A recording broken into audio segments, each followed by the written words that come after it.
Magandang araw po sa inyong lahat. Welcome po sa Kabuhayan at Negosyo, ang programang magbibigay inspirasyon at kaalaman sa inyo tungkol sa mundo ng pagninegosyo at kabuhayan.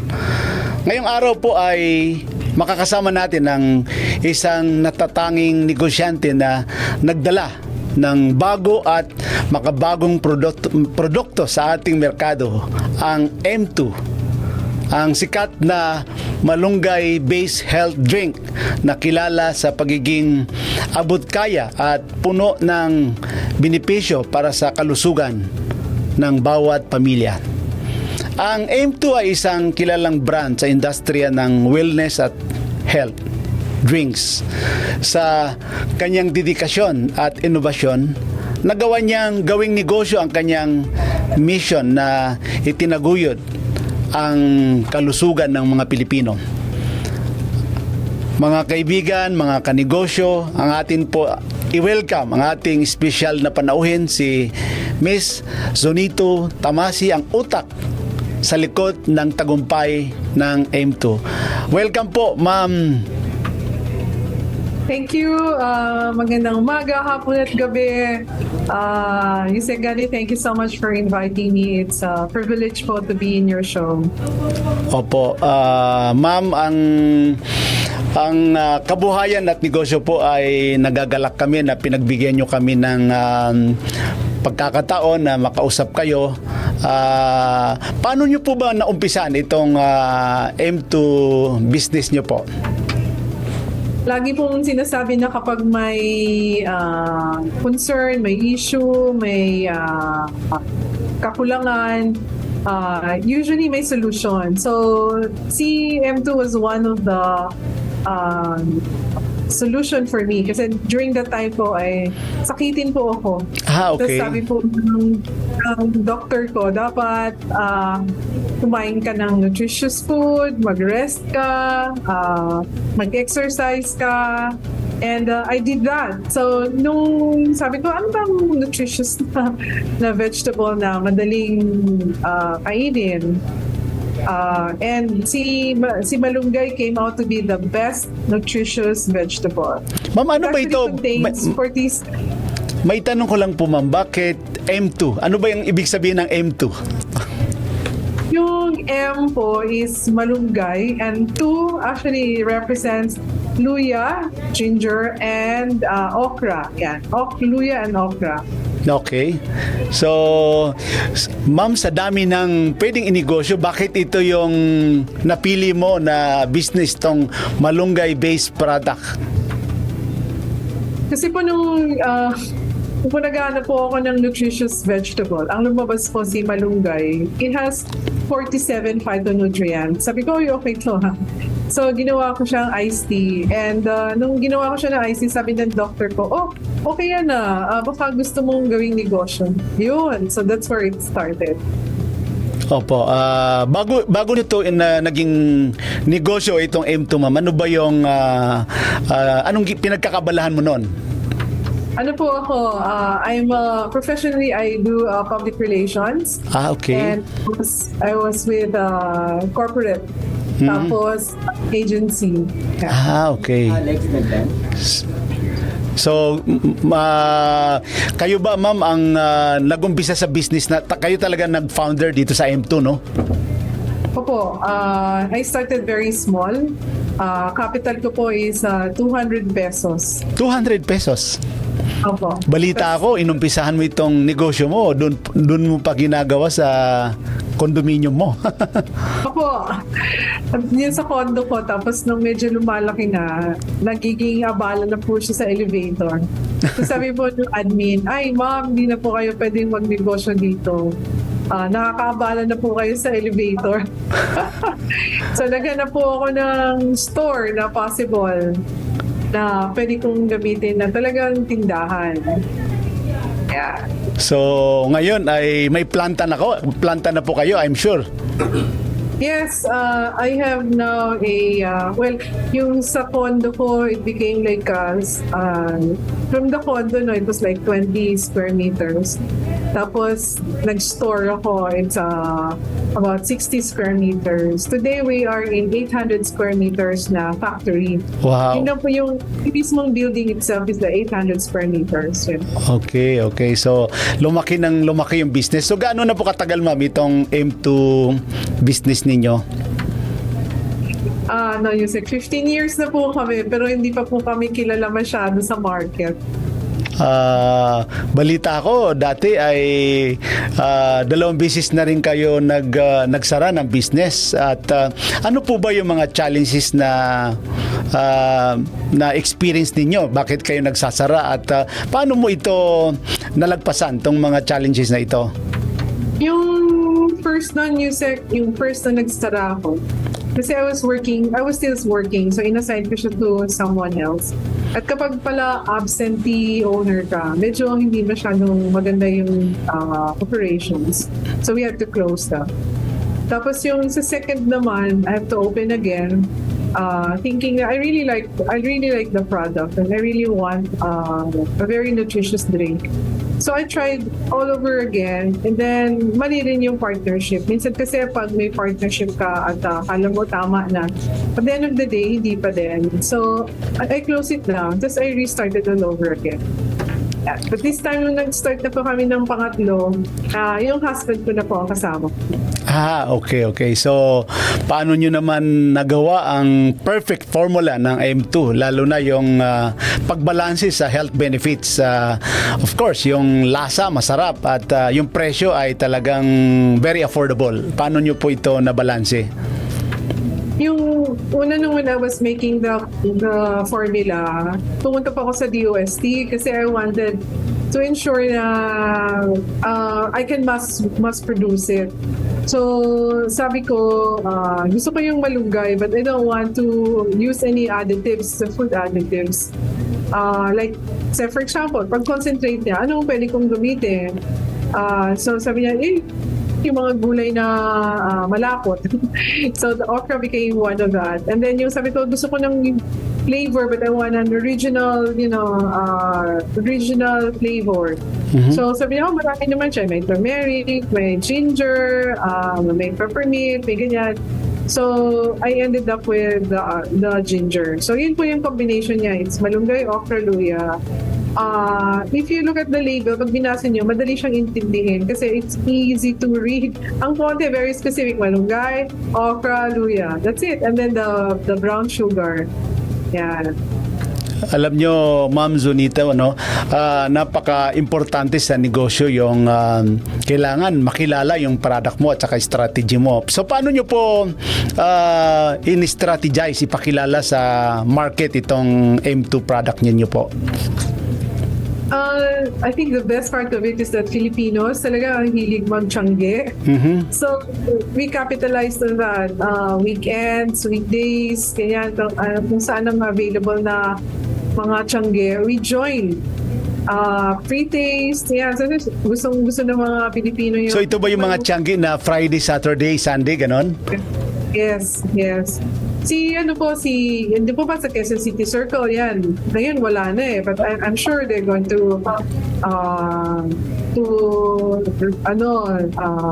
they will make sure that they will have the tiangge again. But the SM, the SM kasi has a program eh.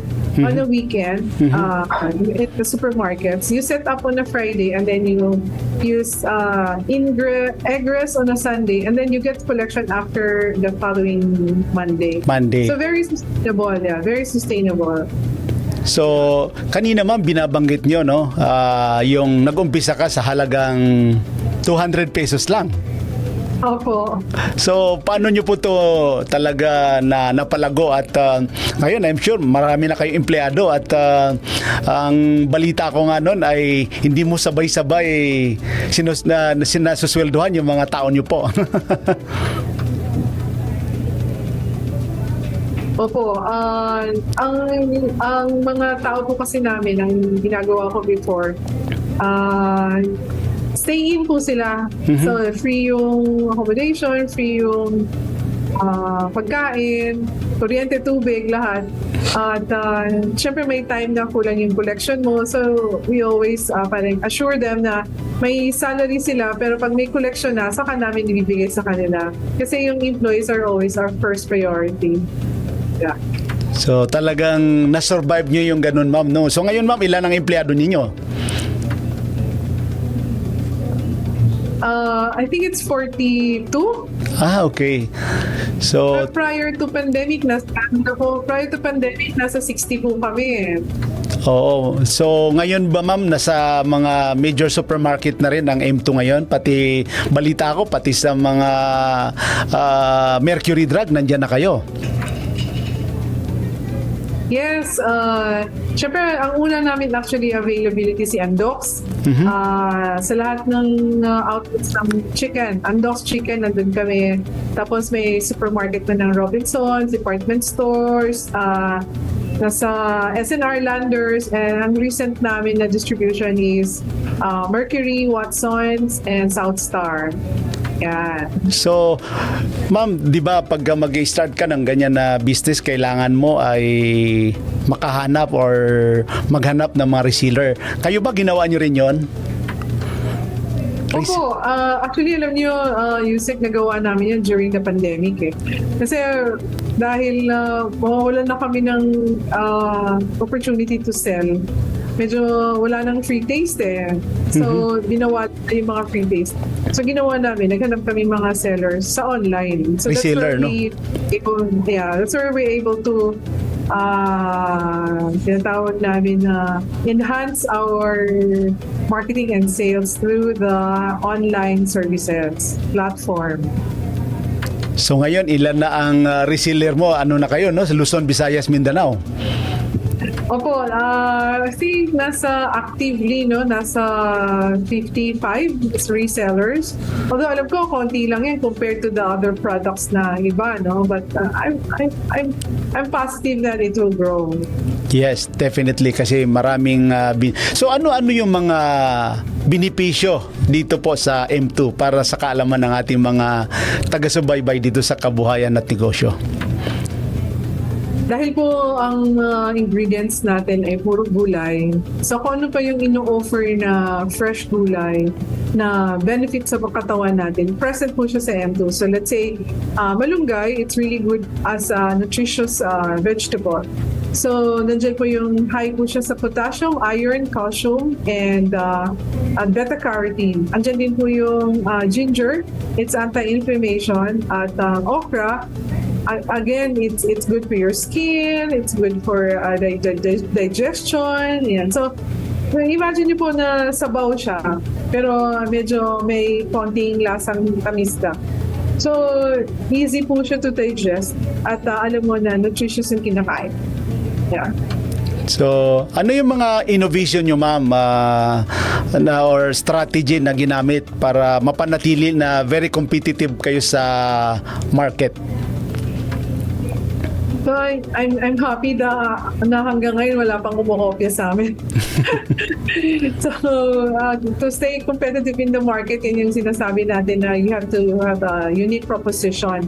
So ang need kasi ng karamihan din ng mga customers is that kailangan meron siyang good for diabetics. So zero sugar.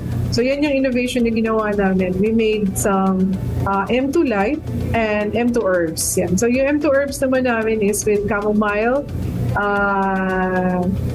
peppermint, with ginger, and hibiscus. Yan. So ang lasa po niya sobrang sarap. Parang lagi kang nasa high-end na coffee shop. Yan. Galing. So, may mga future plan po ba kayo sa M2 or nasa plano bang mag-expand kayo sa ibang market or mga ibang product din? Yes, currently we're expanding to, of course, other countries. Like, meron kami sa Malaysia, distribution, Malaysia, Guam, Australia, and USA. Tapos yung new product namin is what we call the trail mix. It's a combination of the sugar-coated nuts, the baked nuts, roasted nuts, shingaling, and banana strips. Yan.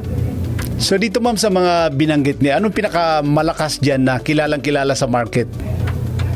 CM2 po, yung nasa gitna, yung malaki. Yan, yung nasa gitna, no? The original market. The original product po. Oo, Yeah. galing. So, ma'am, sa mga personal experience nyo dito sa pagiging business owner nyo, ano yung mga, minsan, yung mga rewarding part sa pagiging founder ka ng M2? Una po sa ang rewarding part po is yung how the Lord actually hears our prayer. In terms of yung mga things that we do and we desires of our heart. Let's say for example, ang desire ng heart namin is to ensure na yung mga employees namin will have full benefits, salaries na tama, and then they are in good position, okay, yung mga families nila. And the second would be how our customers actually are benefiting from it. Let's say yung mga breastfeeding moms, pag uminom sila ng M2, sobrang daming breast milk kaagad sila. And then those naman na may constipation, it helps them with their constipation problem. Or if yung usual mo lang na talagang healthier yung iniinom mo, yun yung benefit niya kasi it nourishes your body, it nourishes your skin, and you feel better about what you're drinking. So yun yung pa mga benefits na are so rewarding for us because we're doing the right things. Yan. So, ano yung isang personal challenge naman na kinakaharap mo na sa tingin mo ay talagang humubog sa'yo bilang isang business owner? Kapag po, isa sa mga iniisip ko ngayon, yung challenges namin na medyo sana makatulungan kami. Like yung mga applications namin ng CPR for FDA, medyo tumatagal ng konti. But I think we'll just have to wait. But as a business entity, mas maganda sana kung kasabay namin sila na mabilis yung mga CPR. At kasi hindi lang for me, it's also some of the entrepreneurs that we've met, ganun din yung problem. Yun yung mga stumbling, hindi naman stumbling blocks. Mga slow down blocks yan. Kanina ma'am, may nagpapatanong kung kayo kasi yung sobrang liit na sabi niyo po na naging puhunan niyo 200 pero paano niyo ma'am na-establish or paano niyo nagawa ng paraan na nakabili kayo ng mga machine? Kayo ba ay umutang sa bangko or may tulong sa inyo ang gobyerno? Hindi po kami pinautang ng bangko kasi wala daw kaming collateral. Pero ang nagpautang po sa amin si DOST, meron po siyang program na maghihiram ka tapos is zero interest. Yun, si DOST po. That's under the setup program. Yun. So talagang tinulungan kayo ng DOST, ano? Yes. So talagang they gave us 2 million. So that's where we were able to start making it, we were able to get a machine na pwede kami. Kasi ang production lang namin before is 100 bottles lang per day. Ganyan. Or minsan maabot ng 300. But with the opportunity na with the DOST na binigyan kami ng 2 million, we were able to buy a machine that can produce us at least to 800 to 1,500 per day. Bottles? Yes. Bottles. Ang galing naman. So, ngayon ma'am ay ano yung mga major supermarket na pwedeng mabili ang M2? So, nandyan si Robinsons, SNR, Landers, Stans, Shopwise. Yan. Tsaka, syempre huwag kalimutan si Andox kasi they are everywhere, So, mas madali. Kayo ba ang unang-unang nag-distribute sa inyo, Andox? Yes, sila po ang unang nag-distribute sa amin. Yeah, and I'm so happy kasi si Vice Governor Sandy Javier, very helpful yung heart niya to the entrepreneurs. And we were happy that we were given a chance to put M2 in the Andok branches. Opo. So, alam mo, napaka-interesting po no, yung tong pinag-usapan natin, Ma'am Zunito. At sa pagbabalik po natin, pag-usapan naman natin kung paano mo binabalanse yung pagtatakbo ng negosyo at saka sa personal na buhay. At magbabalik po ang kabuhayan at negosyo.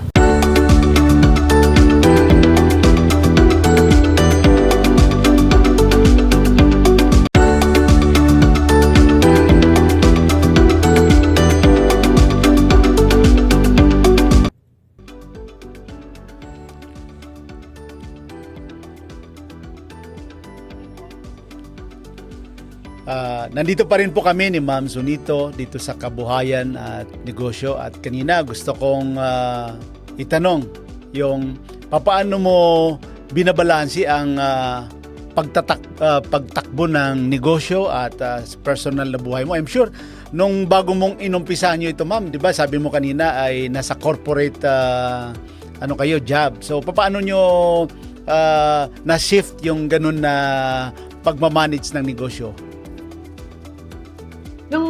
Nung nag-decide po ako kasi na mag-open up ng business, ang talagang ang challenge dun is how to be in your business 8 hours a day. Eh hindi naman po pwede kasi nga I'm in the corporate life. So nag-hire po ako ng manager. And ang challenge ko po dun kasi kahit may manager ka, hindi pa rin ikaw hands-on. So hindi mo pa rin nakikita yung mga mistakes or mga operations na hindi maayos. Yun talaga. So if you would, let's say for example, dun sa mga gustong decide kung ano ba yung gusto nilang gawin, tatrabaho ba sila in corporate or gusto ba nilang magnegosyo, and I think ang position ko for that would be hintay lang unti-unti. Parang huwag ka munang mag-resign, baka wala ka ng puhunan, di ba? Kasi nga pati ako nung dati ko yung sweldo ko, yung talaga yung puhunan ko, niikot lang ako, yung kahit yung rent ng tindahan ko nanggagaling sa salary ko. Tapos paulit-ulit lang, and I realized na sa retail pala, kailangan talaga patient ka lang talaga. Tapos hintay ka lang talaga na may bumalik sa'yo ng customer at madagdagan pa yung customer. Yan. So tama yan, kailangan tuloy-tuloy. At naranasan mo rin na yung talagang hirap ng negosyo sa umpisa ay talagang lalo na sa katulad na sinabi nyo po na pati yung rental nyo ay dependent doon sa sweldo nyo. So talagang napakahirap yun, Ma'am, no? So may hirap po talaga yun kasi kahit yung anak ko nagrereklamo na. Sige niya, wala na naman akong toy. Kung wala, kasi nagsa-salary muna tayo. Yun yung isa sa mga nakikita ko na you have to sacrifice.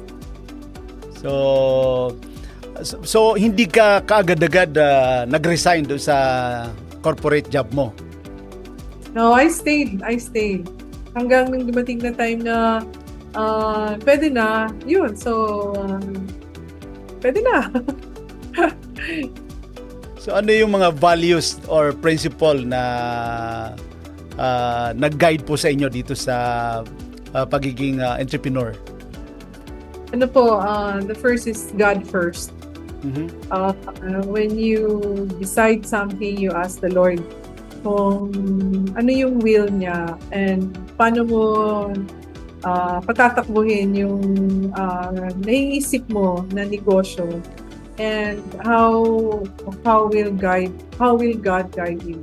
Tapos yung pangalawa ko is that just do it again. If it fails, do it again, di ba? Be patient, be compassionate about what you're doing, and lastly would be trust the people around, that the people become a team for you, that you can build it together. Yan po. During the pandemic ba, hindi po kayo nahirapan yung mga challenges during the pandemic? No, actually during the pandemic, we were selling kasi M2 is a nutritious drink. Correct. So people wanted to have more food na mas nutritious kasi panlaban nila sa COVID. sa COVID. Oo They nga. have to strengthen their immune system. So actually, M2 did well during the pandemic time. Oo. So, paano nyo naman minomotivate yung sarili nyo, ma'am, sa panahon ng yung pagka-taghirap? So, paano nyo po na-motivate ang sarili ninyo? Ang simple lang po kasi yung baga what's in front of you is what you have. Wag kang maghangad kung ano-ano para hindi ka ma-disappoint. And every time that you feel low, there's always that opportunity for you to ask the Lord to help you. Yun po yun eh. Yun lang po yung strategy na ginagawa namin ng mag-asawa. Galing. So, yung mga taga-subaybay po natin dito sa kabuhayan at negosyo na gusto rin or nag-iisip din sila mag-umpisa ng negosyo. Kayo po ba ay may advice po kayo na may papayo ninyo sa kanila na sa mga aspiring entrepreneurs na gustong mag-umpisa ng negosyo na siguro iniisip nila na may mga ano pa sila, kulang yung puhunan nila. Ano ba yung maibigay nyo po sa kanila na advice? Ano po, be patient and be passionate. Kung kunwari lalo na kung meron kang product na gusto mong ibenta or i-create, i-produce, kailangan maniwala ka kung ano yung produkto na yan. And yung mga tao around you, you ask the opinion, okay ba to? Maayos ba to? Would you buy it? Magkano mo bibilhin? And then, pag nakita mo na, okay siya, ganun. And then you try to sell. Konti-konti, para hindi ka ma-disappoint, di ba? At let it grow slowly. Like, itong si M2, talagang struggle kasi hindi naman, yung mga tao kasi sabi, ba't ako bibili ng malunggay? Ang dali-dali namang kainin yung malunggay na yan, ilalagay nila sa ulam mo. At ano naman ang iinumin ko dyan at malunggay o haluya, di ba? But you need to parang trust in your product and believe in your product and take time to explain your product to your customers. Yeah. Ano po yung mga katulad ng mga natutunan nyo, no, as a business owner na dapat din ay pwede natin i-share sa mga yung mga nagninegosyo rin na baka mayroon kayong gustong i-share sa kanila na natutunan mo sa buhay ng pagiging owner po ng M2? Ano po, take care of your employees. Kami po ay no firing policy. Hindi po kami nagpa-fire ng mga employees kahit anong mangyari. You always try to help them out kung ano yung kailangan. But let's say for example, may ginawa silang negative, hindi kami nagpa-fire. Kung gusto niyang umalis, it's up to the person. But we always approach it in a way na we help out. Yun po yung pinaka-natutunan po namin, and it's very effective because kapag nauna mo yung make your employees your first priority, it comes back to you, and the people will also be malasakit. They will also think for your companies, and they will help you out in your companies. Opo. Sa palagay nyo po, ano ang mga formula para makasabay ang mga small, medium business sa industriya ng mga katulad po ng mga produkto ninyo? Ano po, one is establish a very good product. Believe in your product and you need to seek the government permits. Importante po yun so that you can grow. And then the third one is trust the way you want your product to go. Always, identify your target audience for your market. Kasi hindi naman po lahat ng product para sa lahat. It's usually have a niche market. So you identify that niche market and you focus on it. So you focus on, the Pareto theory, 30-70. You focus on little things at 30% lang that will give you 70% return. Huwag yung masyadong maraming gagawin kasi maguguluhan lang. Always focus and one step at a time. Yeah. Opo. Sa pagbabalik po ng kabuhayan at negosyo ay magbigay po tayo, ma'am, ng mga mensahe natin, no, sa mga yung gusto rin naman magpatulong sa gobyerno ng mga aspiring entrepreneurs natin. Magbabalik po ang Kabuhayan at Negosyo.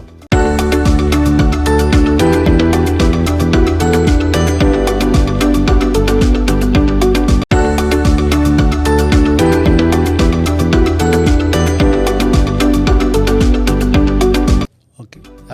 Nandito pa rin po ang Kabuhayan at Negosyo with Ma'am Sunito. At kanina ma'am, sabi ko, baka may mensahe ka rin doon sa mga nais magnegosyo. Lalong-lalo na yung gusto nilang sundin ng kanilang passion. Katulad ng kwento nyo kanina na ito ay passion mo kasi may mga health benefits na talagang personally kayo ay nakinabang. Po, unang-una po kasi if you believe with your product, importante po yun eh. Kung ano man yung gusto mong i-start as a business. Like ako, when I started M2, talagang na-address yung concern ko, na-address yung health problem ko. And then I tried to research and find out kung bakit yung malunggay and gumaling ako. And then that's where I found out na 47 phytonutrients pala si malunggay. Tapos nung nakita ko yung benefits niya, I really focused on it. Kasi pwede ka naman mag-focus ng iba-ibang drinks, ganyan, kung ano iba-ibang mga flavors, iba-ibang. But I focused on ano yung pinaka-major benefit ng M2. And nakita kasi ng mga breastfeeding moms, nakita nila na kapag umiinom sila ng isang baso, equivalent to like 4 tablespoons of M2 kasi concentrated siya, in 30 to 45 minutes, dumadami na po talaga yung gatas nila. So, focus on something what you want, how you want it, and what product you want. So, kung mag-start ka naman ng business opportunities, let's say for example, if you want to be a reseller or a distributor of M2, you can see na in the market, it's now widespread ang distribution, which means kapag widespread distribution, kahit na saan ka man, pwede kang mag-sell for it because it's already, ang platform kasi natin ngayon online na eh. So you can use the online platforms of selling. Yeah. So if you, let's say for example, wanted to start in a business like si M2, yung seller program namin starts with 10,000 pesos. And with that, because we give you 20%, so you get an extra 2,000. So if you do it on a weekly basis, edi meron kang 8,000 na po na kita. So, it's just really a matter of parang redoing it or doing it again and paulit-ulit na ginagawa mo, then you actually explore that better business. Example lang po, no, Yusek, yung isa pong distributor namin, mother po siya, nagwo-work po siya. She started with our sellers program na 10,000. Tapos nung na-feel niya, wow, okay pala to. So, nag-resign siya. Tapos, she made her own business. Kumuha siya ng business permit and then she went through the business.